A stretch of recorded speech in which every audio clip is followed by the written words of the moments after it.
asalaamaaleykum asalaamaaleykum yéen waa groupe waxtaanu diaspora tey aljuma 5 juin 2020 ñu ngi lancé officiellement donc le démarrage des travaux de réflexion comme niñ ko articulé te yéen ñëpp ngeen bindu ci atelier yi ñu ngi ñaan yàlla tàmbalee ko bismillahi rahmaani rahim te génnee ci alhamdulilahi rabil alamin mu doon loo xamante ne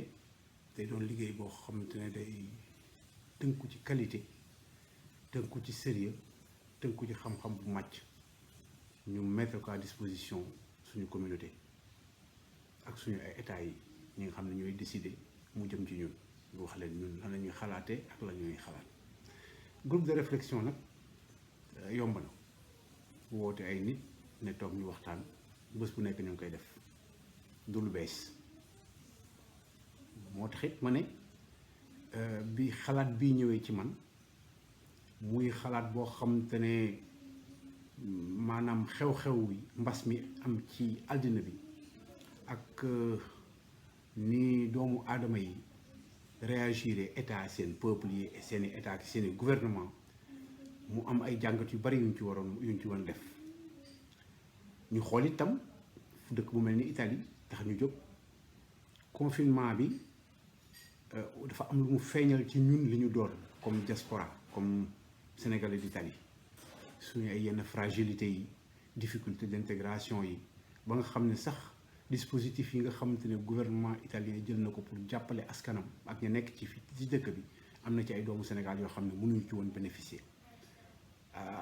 te loolu tam seetaañul leen moom initiative yu rafet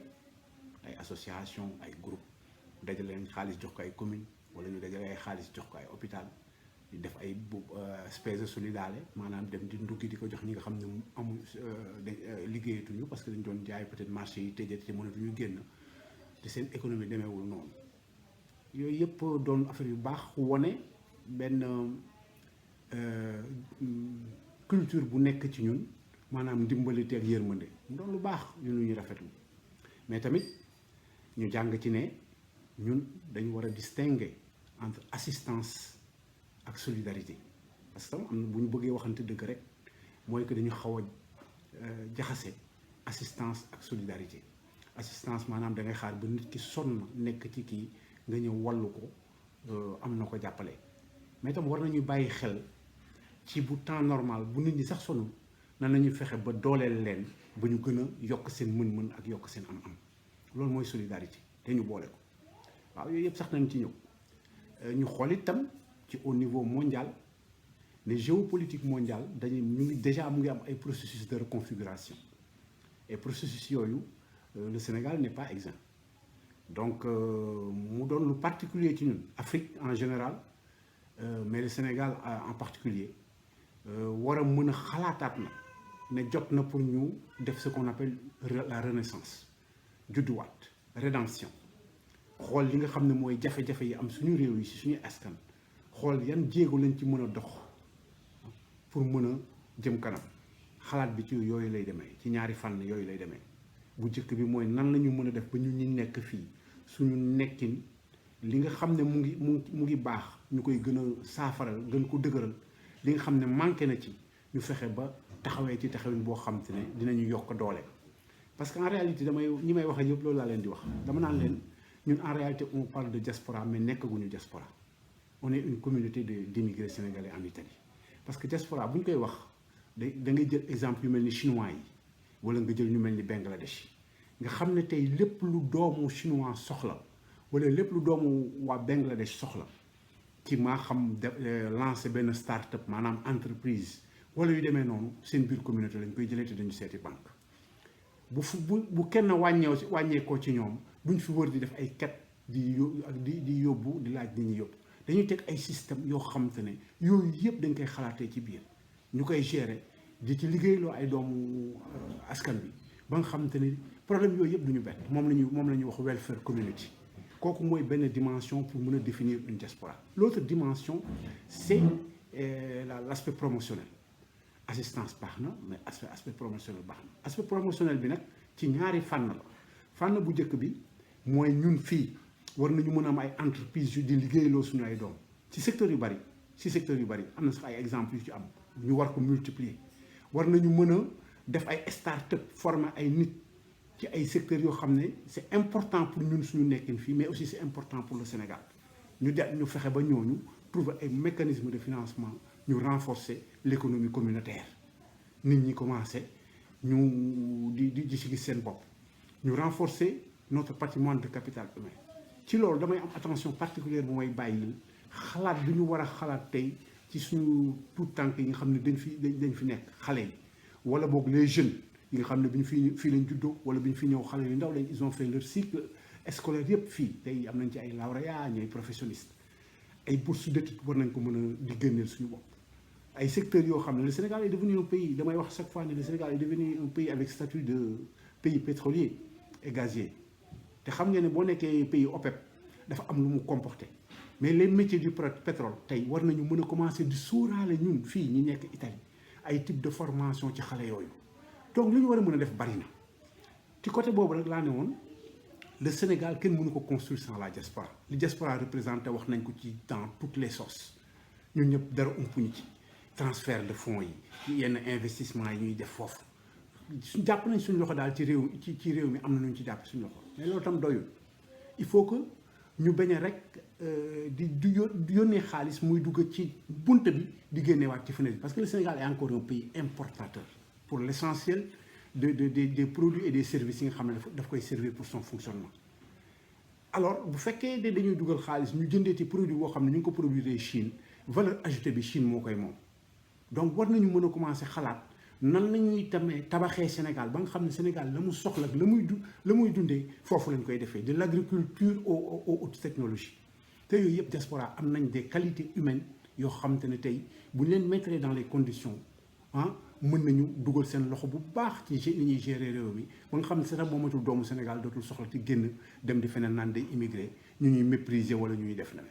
donc xalaat yi ci loolu tëkku moo indi woon ma ne nag comme am naa am di jàmm yàlla def na yàgg nañ ci réew mi amul benn province Italie boo xam ne teguñu fa suñu tànk lépp luy yëngu ci territoire bi xam nañ ko ñu ne nañu tànn benn échantillon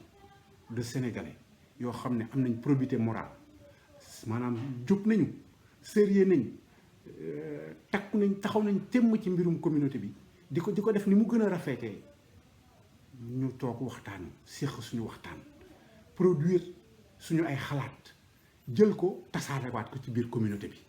pour ñu am ay gis-gis yu bees am ay doxalin yu bees mais aussi ñi nga xam ne ñoo nekk ci nguur gi Sénégal ak ñi nekk fii ci nguur gi Italie ñu am lu ñu teg seen loxo ci loo xam ne ñoo ko gisal suñu bopp xalaatal ko suñu bopp yaakaar ne lii bu ñu ko defee du leen yàqal dara ñoom nguuru Italie wala nguuru Sénégal te dina yokk li nga xam ne mooy efficacité diaspora ni muy participer ci mécanisme de développement yi.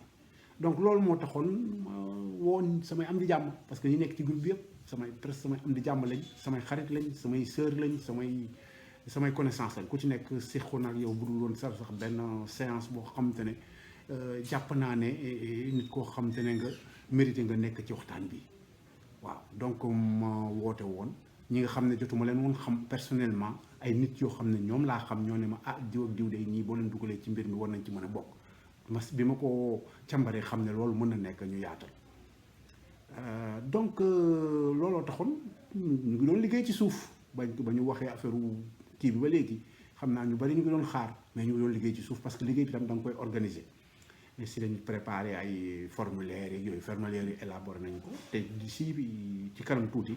xam naa soit ci atelier yooyu secrétariat technique bi dinañ ko présenter ba nga xam ne tout l'ensemble du projet dina leer ak ay graphique ak yëpp quoi